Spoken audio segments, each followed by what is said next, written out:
Hugo Chavez saw himself as a revolutionary leader. He was a hero to many of Venezuela's poorest people, but a villain to opposition parties. They hated the friends he kept and the abuses of power they accused him of.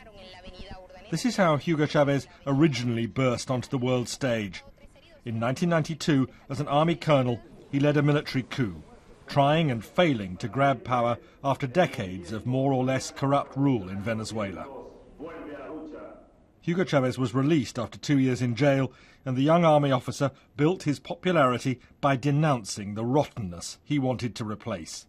With these corrupt people, you have to take everything they've stolen away from them and put them in prison, not under house arrest. Put them in a cell and turn them into a public disgrace. That's necessary for Venezuela's moral recovery. And the soldier transformed himself into radical politician. Finally elected president in 1998, Hugo Chavez transformed Venezuela's politics and presidential dress. Supporters were ecstatic as key industries were steadily nationalized, including oil, source of the country's wealth. President Chavez used the money largely to fund massive health and welfare programs. But many oil workers were dismayed, their bosses sacked, production steadily falling. In 2002, the whole country was embroiled in a general strike, and Chavez was briefly pushed from office. But just 2 days later, after his supporters, mainly the poor, took to the streets, President Chavez was back in the palace. The president's very deliberate radicalism and his choice of friends made him enemies at home and around the world.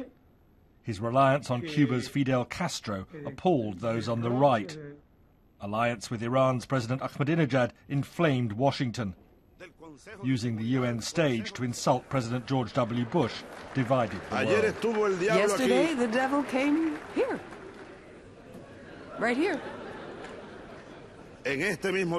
Right here. And it smells of sulfur still today. And in Venezuela itself, Hugo Chavez's unique style divided the country. As part of his regular TV show, Allo Presidente, he paraded his socialism, something he stressed talking to the BBC in 2010.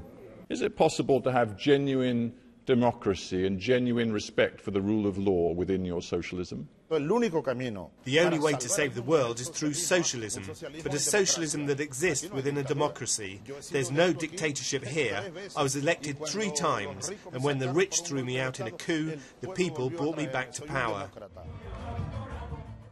But Hugo Chavez also presided over Venezuela's slide into recession, despite the country's great oil wealth, despite soaring growth in the rest of South America. Paying huge subsidies to provide imported food at low prices for the poor was unsustainable.